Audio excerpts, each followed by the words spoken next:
YouTubers, welcome back to Desert Have a Garden. Do any of you try to live the low carb lifestyle but really struggle with still liking to have your treats? Well, I'm totally guilty of that. So today I'm giving you a recipe that I have developed that really gives you that sweet that you're looking for, but without cheating. So these are tahini butter chocolate chip cookies. And so the star ingredient here is tahini butter. So that might seem a little unusual of something you may put into a cookie, but tahini butter doesn't have a strong flavor. It's essentially ground up sesame seeds. So this helps add fats to it as well as give it some binding effect. And I really like using it. You could substitute peanut butter if that's something you really wanted to do. It would change the flavor pretty dramatically, but it would probably be pretty tasty still. And then the other ingredient that I'm using is Lily's chocolate chips. So these don't have any sugar in them. They use stevia, and I really think that they're still super tasty. They bake up the same way, so they get nice and melty, and then they firm back up when they cool. So these are great. Both of these things can be found at Azure Standard, and that's why I have this giant tub of tahini butter. You can order it in this big size because I use a lot. You know, it can also be used in hummus and other things, or you can order it in a smaller quantity. Let's get started. Using our KitchenAid mixer, we will first add a half a cup of butter, which is 1 stick, and this is nice and soft. This is unsalted butter. If you choose to use butter that has salt in it, you'll want to omit the salt later.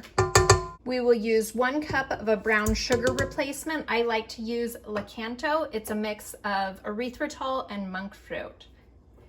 Putting on the attachment, we'll go ahead and blend these together just like you would normal cookies.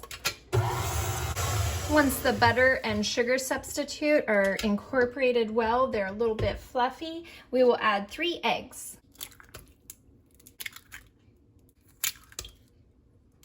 Also add 2 teaspoons of vanilla extract. However, I'm using 4-fold, and 4-fold means it's 4 times as strong, so we're going to use 1/4 of that, meaning a half a teaspoon. And mix once again.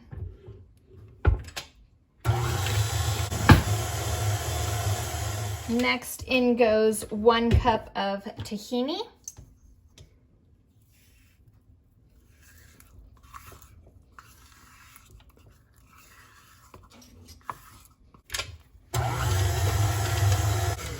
We will set this aside and mix the dry ingredients. In a separate bowl, mix together 2 cups of almond flour,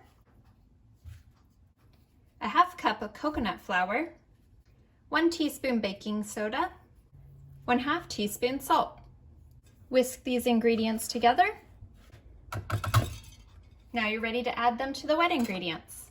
Add about half of the dry ingredients to the wet ingredients and give it a good mix. Then add the remaining dry ingredients.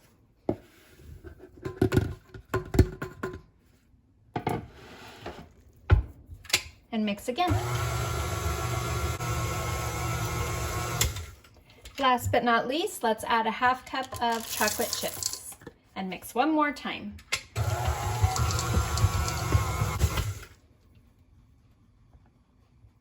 I am using a parchment lined cookie sheet, and it's actually 2 cookie sheets to help prevent burning on the bottom. So if your oven has a tendency to burn on the bottom, you definitely want to go with that.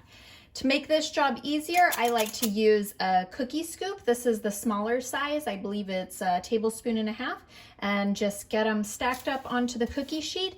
Now they don't spread out during baking, so you can place them quite close together.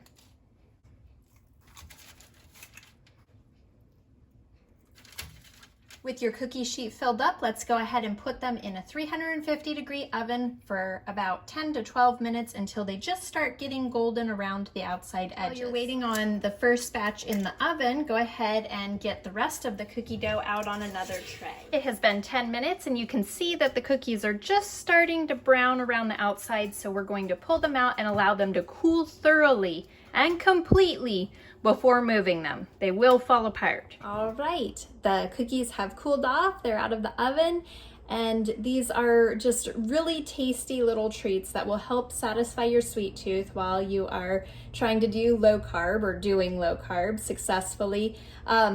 I enjoy doing the low carb lifestyle because it helps reduce my inflammation. So, you know, as we get older, we get those aches and pains and all of that. But it seems when I cut out the sugars and the grains, I really feel a lot better. So this helps me achieve that goal. I hope it helps you.